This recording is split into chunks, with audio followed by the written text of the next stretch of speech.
बातों के साक्षी हो और मैं स्वयं अपने पिता का वचन तुम्हारे लिए पूरा करूंगा। स्वर्ग से सामर्थ्य पाने तक यरूशलेम में ही प्रतीक्षा करते रहना।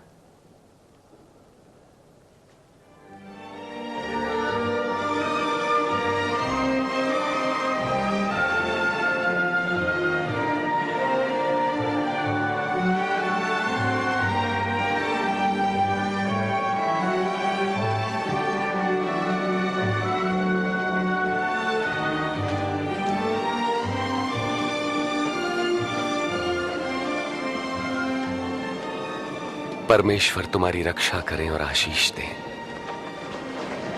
स्वर्ग और पृथ्वी का सारा अधिकार मुझे दिया गया है, इसलिए जाकर सब जातियों के लोगों को शिष्य बनाओ और उन्हें पिता, पुत्र और पवित्र आत्मा के नाम से बपतिस्मा दो और उन्हें सब बातें जो मैंने तुम्हें आज्ञा दी हैं मानना सिखाओ।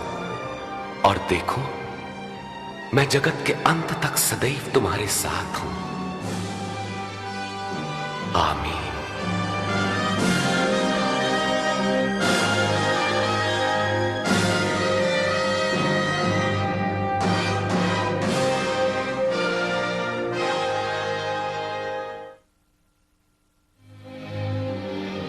जिस कब्र में प्रभु यीशु का शरीर रखा गया था वो आज भी खाली है।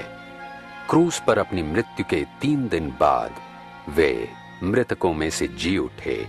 वे जीवित हैं और आपके जीवन में आना चाहते हैं। प्रभु यीशु ने स्वयं कहा है, पुनरुत्थान और जीवन मैं ही हूं। जो कोई मुझ पर विश्वास करे मर भी जाए तो भी जीवित रहेगा। प्रभु यीशु को मरे हुओं में से जीवित हुए लगभग 2000 वर्ष हो चुके हैं और वे आज भी अपनी सामर्थ्य और महान प्रभाव के साथ संसार में जीवित हैं। गत शताब्दियों में कई वैभवशाली व्यक्ति इस संसार में आए और चले गए। शासक, विद्वान, वैज्ञानिक, दार्शनिक और बहुत से धर्मज्ञानी आए और चले गए, परंतु यीशु आज भी जीवित हैं। वो संसार के इतिहास में सबसे अद्वितीय व्यक्ति हैं। उनका जन्म अद्भुत था। धर्मशास्त्र बताता है कि उनका जन्म मरियम नाम की कुमारी कन्या से हुआ था। यीशु का जीवन अनूठा था। उनका जीवन दिव्य शक्तियों को दर्शाता था। उन्होंने पाप रहित पवित्र जीवन व्यतीत किया और ऐसे महान आश्चर्य कर्म किए जो कोई कभी नहीं कर सकता। उनका संदेश अनोखा था। जो प्रभु यीशु को व्यक्तिगत रूप से अपना मुक्तिदाता और प्रभु स्वीकार करते हैं, प्रभु यीशु उन्हें प्रेम, क्षमा और जीवन का नया मार्ग प्रदान करते हैं।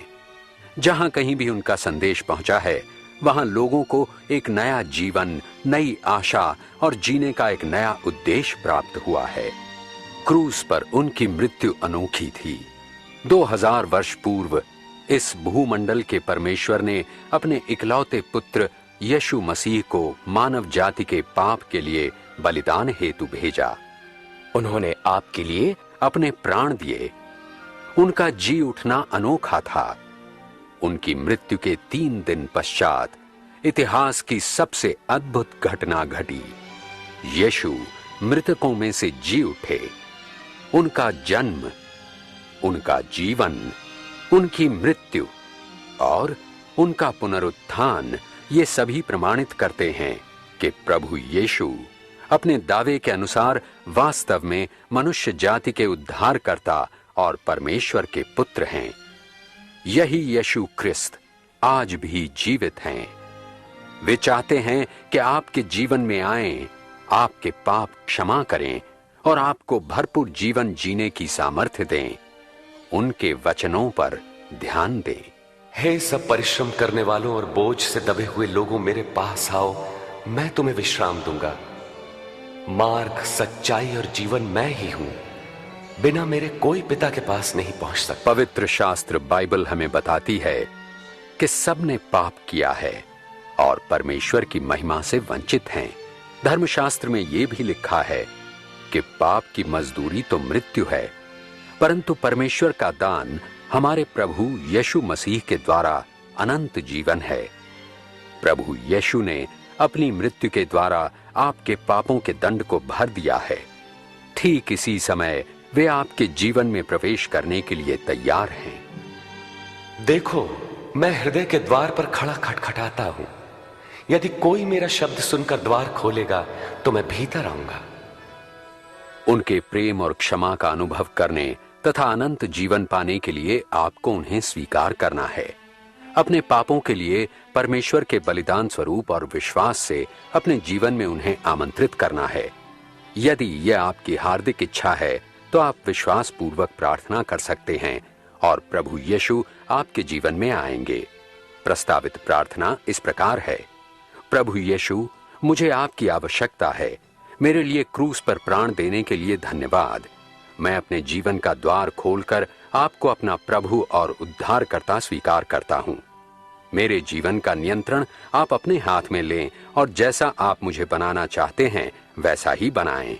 आमीन। यदि ये प्रार्थना आपके हृदय की इच्छा को प्रकट करती है तो जहां कहीं भी आप हैं, इस प्रार्थना को मेरे पीछे दोहराएं। मैं इसे एक एक वाक्य करके बोलूंगा। प्रभु यीशु, मुझे आपकी आवश्यकता है। मेरे लिए क्रूस पर प्राण देने के लिए आपका धन्यवाद। मैं अपने जीवन का द्वार खोलकर आपको अपना प्रभु और उद्धारकर्ता स्वीकार करता हूं। मेरे जीवन का नियंत्रण आप अपने हाथ में लें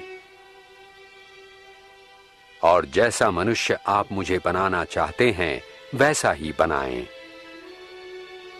आमीन। यदि आपने विश्वास की ये प्रार्थना की है और प्रभु यीशु को अपने जीवन में आने का निमंत्रण दिया है तो निस्संदेह विश्वास कीजिए कि अपने वचनानुसार वे आपके जीवन में आ गए हैं। आप ये भी विश्वास कर सकते हैं कि आपके सारे पाप क्षमा हो गए हैं। आप परमेश्वर की संतान बन गए हैं और आपको अनंत जीवन मिल गया है। यदि आप उस भरपूर जीवन को जिसका वायदा प्रभु यीशु ने किया है अनुभव करना चाहते हैं तो प्रार्थना में प्रतिदिन उनसे बातचीत करें। उनका वचन पढ़कर अपने जीवन के लिए उनकी अद्भुत योजना की खोज करें और वे लोग जो उनसे प्रेम करते हैं और उनके अनुयायी हैं उनसे संगति रखें। और सबसे महत्वपूर्ण बात यह है कि आप उनके अद्भुत वचनों को सदैव याद रखें। मैं तुम्हें कभी न छोड़ूंगा न त्यागूंगा। देखो, जगत के अंत तक मैं सदैव तुम्हारे साथ हूं।